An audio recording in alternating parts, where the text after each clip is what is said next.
তোমরা সবাই আশা করি অনেক ভালো আছো। আমরা পড়ছিলাম আমাদের বাংলাদেশ এবং বাংলাদেশের নাগরিক সম্পর্কে।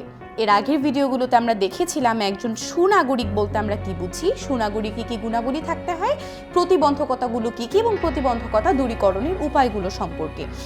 আজকের ভিডিওতে আমরা দেখব বাংলাদেশের আর্থসামাজিক উন্নয়নে সুনাগরিকের যে গুরুত্ব রয়েছে সেটি কতটুকু বেশি, এই বিষয়টি সম্পর্কে।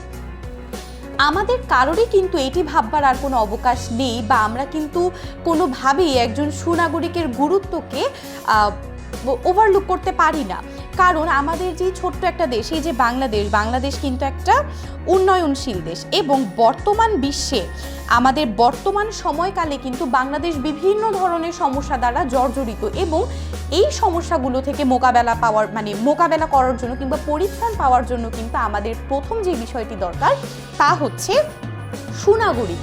আমাদের দেশের নাগরিকগুলোকে যদি আমরা সুনাগরিক হিসেবে গড়ে তুলতে পারি, তাদেরকে যদি আমরা প্রপার এডুকেশন বা শিক্ষা দিতে পারি, তাদেরকে যদি আমরা বিভিন্ন খাতে কাজে লাগাতে পারি, দেশের জনশক্তিটাকে কাজে লাগাতে পারি, তাহলেই কিন্তু কেবলমাত্র সম্ভব আমাদের দেশটাকে একটি আদর্শ দেশে, একটি উন্নত দেশে রূপান্তরিত করা।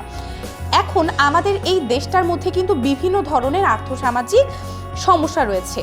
সমস্যাগুলো কি কি সেটা আমরা এখন একটা একটা করে দেখব। প্রথম সমস্যাটা হচ্ছে কি আমাদের নিরক্ষরতা। আমাদের দেশে 16 কোটি জনগণ রয়েছে।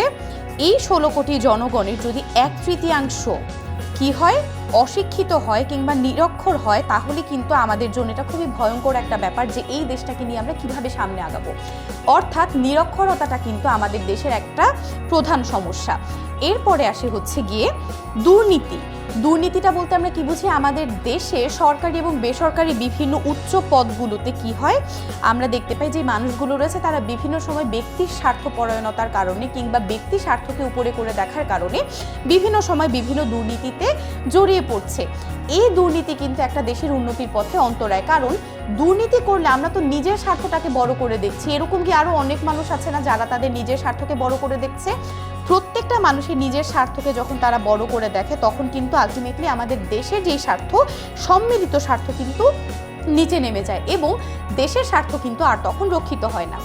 অধিক জনসংখ্যা, আমাদের দেশের জনসংখ্যা বলেছি আমরা 16 কোটি এবং মাত্র 1,47,570 বর্গ কিলোমিটারের একটা দেশের জনগণ যদি হয় 16 কোটি, সেই বিশাল জনগণটাকে ম্যানেজ করে তারপরে দেশটাকে এগিয়ে নিয়ে যাওয়া কিন্তু অনেক কষ্টকর। একই সাথে কিন্তু একটা আশার বিষয় হচ্ছে আমাদের 16 কোটি জনগণ, তার মানে কি আমাদের 32 কোটি হাত। এই 32 কোটি হাতকে যদি আমরা কাজে লাগাতে পারি, প্রত্যেকটা মানুষকে যদি আমরা এক একটি দক্ষ জনগণে রূপান্তরিত করতে পারি, তাহলেই কিন্তু আমাদের আর্থসামাজিক উন্নয়নটা অন্য যে কোনো দেশের তুলনায় অনেক বৃদ্ধি পাবে। দুর্বল অর্থনীতিটা হওয়ার কারণ কি? প্রথমটা হচ্ছে নিরক্ষরতা, দুর্নীতি, অধিক জনসংখ্যা। এই সমস্ত কিছুর কারণেই কিন্তু একটা দেশের অর্থনীতি দুর্বল হয়ে পড়ে, এটা কিন্তু আমরা সবাই বুঝি। এবং একটা দেশের অর্থনীতি যখন দুর্বল হবে তখন তো খুব স্বাভাবিক সেই দেশের দারিদ্র্যের হার অনেক বেড়ে যাবে। এখন কথা হচ্ছে আমাদের দেশে যে এই যে বিভিন্ন ধরনের সমস্যাগুলো রয়েছে, এই সমস্যাগুলোকে মোকাবেলা করার জন্য কিন্তু আমাদের কি দরকার?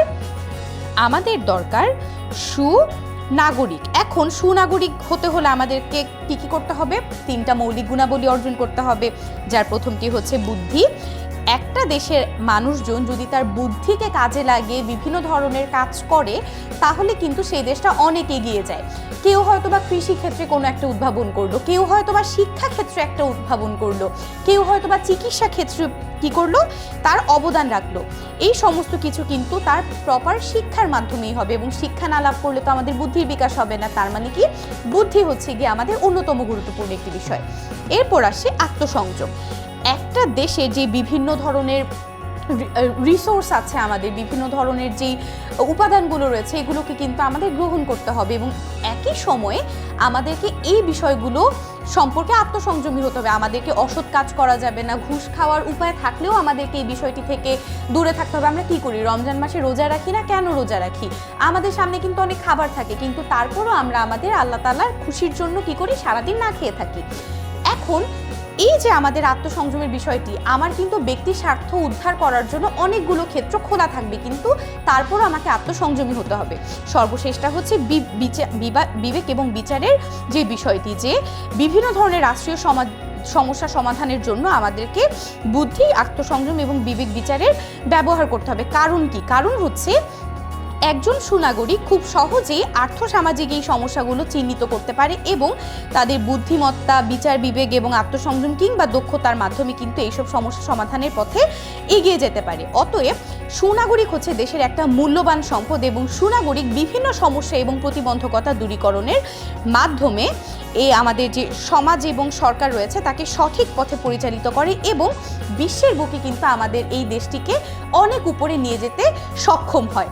আচ্ছা, আজকের এই ভিডিওটি থেকে তাহলে আমরা বুঝতে পারলাম যে বাংলাদেশের আর্থসামাজিক উন্নয়নে সুনাগরিকের গুরুত্ব কী কী। আশা করি তোমরা সবাই বুঝতে পেরেছো এই বিষয়টি সম্পর্কে।